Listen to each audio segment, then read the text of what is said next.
Okay, so the 3.6 special program and trailer dropped about a day ago, which focused quite a bit on the new upcoming characters, Evernight and Dan Heng. I took a bit of time to digest these reveals and to get some of the stupider ideas out of my system before I made this video. One day seems long enough, right? So let's not waste any more time and get right into it. Just to be clear, I'll be focusing more on the story and lore aspects of these reveals and won't cover the character kits or events. If you want to know more about those, I'm sure there are quite a few other content creators that have covered it in more detail. Overall, there's really three things that I want to talk about: the Dan Heng stuff, the Evernight stuff, and the 13th Nameless Titan. Let's start off with Dan Heng, because Evernight and the 13th Titan might have quite a few overlapping topics. Initially, my speculations related to Dan Heng's new form lean more towards him taking on the powers of Terravox, the Titan of Earth. Sure, there were some draconic features in that silhouette of his, but my dumb mind didn't put two and two together.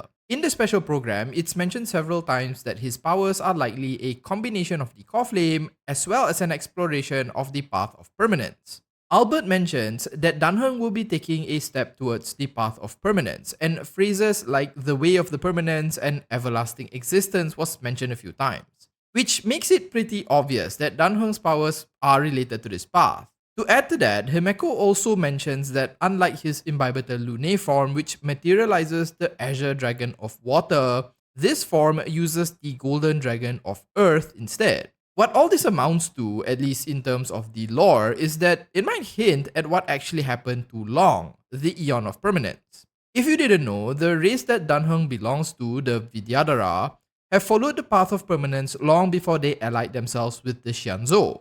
Their Aeon, however, has been inactive for some time, and no one really knows what happened to them.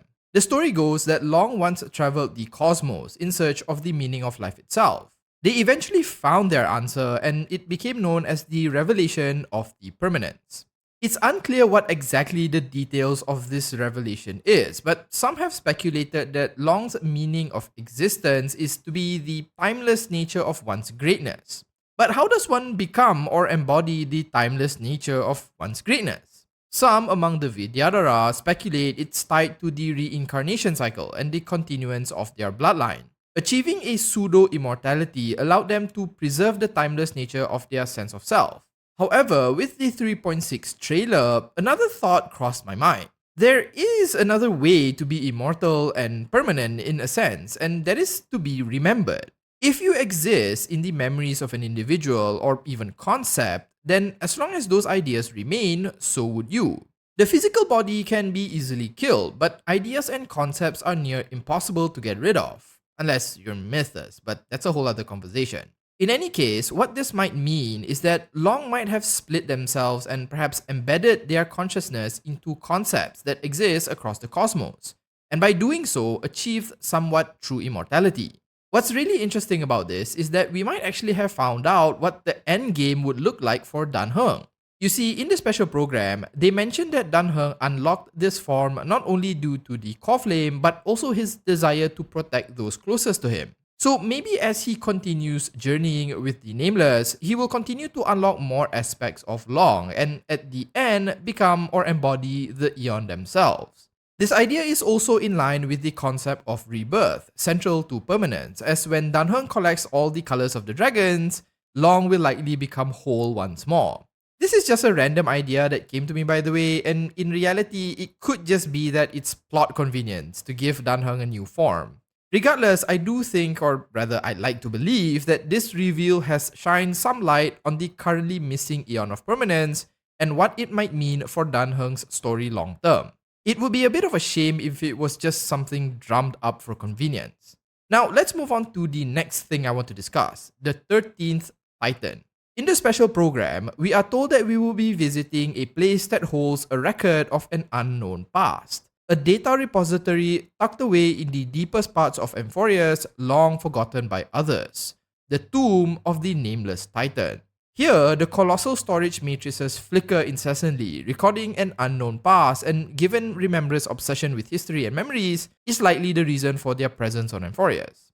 Albert outright mentions that it is in this tomb that we will learn of how the remembrance is tied to Amphorius. The biggest question I have is who exactly is this Titan, but more importantly, which Aeon do they emulate?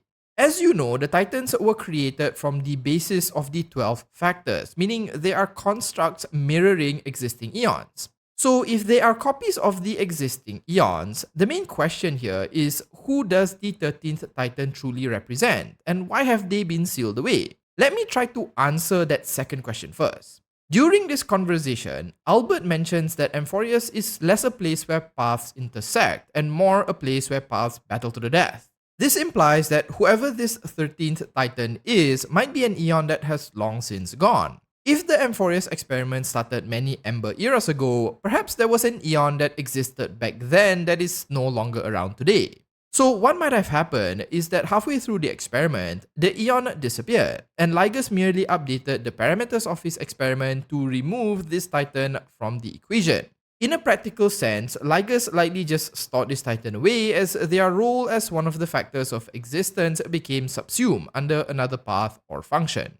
Alternatively, it could also be that this Titan was such a nuisance to the experiment that it had to be removed due to how much it disrupted the results, but more on this later. Going back to the first and more important question, who exactly could this Titan or Eon be? The most straightforward answer is that it might just be Akavili. Akavili, as far as we know, was the most recent Eon to have supposedly died, and the tomb is called the Tomb of the Nameless Titan. The Nameless mentioned in the special program likely refers to just an unknown Titan, but it could be an in-your-face hint that it's the trailblazing Nameless. Plus, the trailblaze path has been known to outright change fate itself, so it's highly disruptive to any experiment. In the context of an experimental dataset, the trailblaze is functionally an outlier, and if any of you have ever done a research paper before, you know how annoying the appearance of an extreme outlier is. Given the mystery that surrounds Akavili's death, it might also explain the reason for Remembrance's, or rather the Garden's, interest. In addition, if this Titan could replicate even a fraction of the Eon's powers, maybe this is the real reason Black Swan brought us here, to refuel the train. However, there is one thing that doesn't really match up with the whole Akavili idea, and that is Cyrene. At the end of their conversation on this topic, Albert mentions that perhaps this 13th Titan might have something to do with a certain pink companion. Now, the only pink companion I can think of is Cyrene and perhaps March. I'll speak about March in a short while when we get to the Evernight section, so let's tackle Cyrene first. To be perfectly honest, I can't think of any Eon that could be related to this Titan that also has ties to Cyrene. The only one that comes to mind is Fu Li, but it doesn't really make much sense given we know Fu Li is still alive. In addition, Fu Li already has a Titan equivalent, which is Oronix. Nevertheless, the Eon of Remembrance is likely the only one who could tie Cyrene to this Nameless Titan, but it still doesn't explain who the Nameless Titan is. The only thing I can think about is that it might be different aspects of Fu Li. When I was chatting to a friend about this, he brought up the 12-month Titan calendar. If this Nameless Titan is the 13th, it must mean that at some point there was a 13-month time period. Some calendars do have what's called a Pagume month, which is derived from the Greek term epagomene. Apologies for butchering the pronunciation. Epagomene means additional days and can also mean days forgotten when a year is calculated.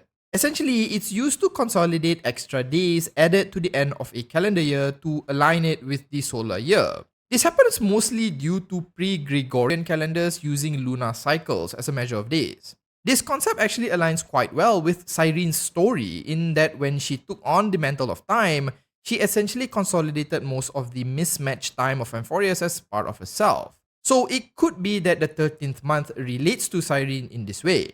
However, again, it doesn't give us a clue as to who the Eon might be, only that the Titan might be something closely associated with time. Perhaps Oronix was once two separated entities, and its mentions of Chrysos' heirs abusing its siblings' powers is actually related to this sibling and not the other Titans, but that's a random guess. I also don't know of any Eon that controls time itself, so it's hard to make an educated guess here. However, if we consider the pink companion to be March, then things get a whole lot more interesting. Through the special program, we learn quite a bit more about the new, edgier March. It seems that while Evernight is largely protective of the Trailblazer, they do have their own goals and agendas in mind. In order to achieve these goals, it's stated that she is even willing to butt heads with the Nameless and go against them. We also learn that Evernight appears only when March 7th is in danger and symbolizes her forgotten past. Given March has been on Amphorius before the Trailblazer arrived, something likely triggered the response and brought forth Evernight. Evernight was also revealed to be aware of what the Garden's schemes are and is revealed to be a direct threat to them. All this basically points me back to what I mentioned in a previous video, in that Evernight might be associated with the enigmata. Albert mentions that Evernight does indeed want to save Amphorius, but instead wants to implement her own ideas about what Era Nova should be. This just screams to me that she wants to change the outcome of what has actually happened. Maybe she wants to paint the Trailblazer as the true savior and disregard the other Chrysos heirs, or maybe she wants things to play out differently, essentially changing the story from what it's meant to be. Regardless of her true intentions, changing information to have it appear as something completely different is the hallmark of enigmata, which renews my suspicions. I'm not saying she absolutely is related to them because I have other theories on this, but there does seem to be quite a few things pointing us in that direction. Putting Evernight aside for a moment, all this also reveals a far more interesting piece of lore: the connection between enigmata and remembrance. Up till this point, Mythus has been portrayed as a rather mischievous aeon. They believe that things are in themselves beyond perception and that mortals cannot fathom concepts when stretched to infinity. Through their followers' actions, I have always thought that Mythus might just be warping the past and information for fun. It is who they are. But instead of being an entity that wants to change the past by updating Wikipedia entries, what if Mythus is a representation of degraded memories? They are a product of what happens when someone forgets, or what happens when the past is stretched into the infinite future. Information gets lost, details become jumbled up, and memories fade. Mythus isn't changing information because it's fun, but rather they are an embodiment of the uncertainty inherent to long-held memories. This is why they were said to be born from Fu Li. If Fu Li represents remembrance and the retention of memories, then Mythus and enigmata might be the opposite side of that coin and represents forgetfulness and oblivion. As it happens, the new boss coming with 3.6, which is a combination of a mimetic entity and destruction, is called the Judge of Oblivion. Could they be a guardian to the 13th Titan and wants to prevent the release of Mythus? Who knows? This does, however, make the enigmata the natural opposite or enemy of remembrance, and perhaps why the Guardian is so interested in Amphorius. If the Guardian is obsessed with Fu Li, they might wish to learn more about them through the aeon that spawned from them. In addition, if enigmata truly is the representation of oblivion, then I would imagine the cremators would be super interested in their powers. They could easily destroy memories they feel would burden Fu Li should they be able to control a fragment of its powers. All this also ties in quite well with the 13th Titan we spoke about earlier. Try and recall what happened when enigmata appeared in the simulated universe. All collected data was basically unusable, turning into random spaghetti code. Perhaps this is why Ligus sealed them away so as to not disrupt the results of his experiment. On top of that, if Evernight is related to the enigmata, what if upon sealing the 13th Titan, it presented as a danger to March and what brought out Evernight? In the trailer, we happen to see Evernight appear in the ruins of the Nameless Titan as well. So maybe what Albert was hinting is that the 13th Titan is related to both Fu Li and Mythus, and why both Cyrene and Evernight might be involved here as they represent these titans respectively. If we consider the pink companion to also be Evernight and that she is associated to the enigmata, there might be a plausible explanation here as to who the 13th Titan is and further solidify Evernight's true allegiances. To put it simply, enigmata and the remembrance is far more connected than we initially believe. The 13th Titan is likely Mythus, or an amalgamation of remembrance and enigmata, and the Guardian is here to either protect Fu Li or obtain the powers of the enigmata. Now, there are a lot of other things I want to explore here. Could Mythus have actually been reabsorbed by Fu Li, and why the 13th Titan was sealed? Is Evernight's new skill where she takes in memoria and causes her memo sprite to explode be a hint as to what happened to March? And is the Guardian really here for the true memories of Amphorius? There are so many potential topics, but I can't possibly drag this out further, so I'll wait until the 3.6 patch is live and explore these topics in another video once we learn more about Amphorius. Now, I know this is quite a lot to take in, and the patch isn't even out yet, so I like to just gently remind you guys that these are just my thoughts and speculations.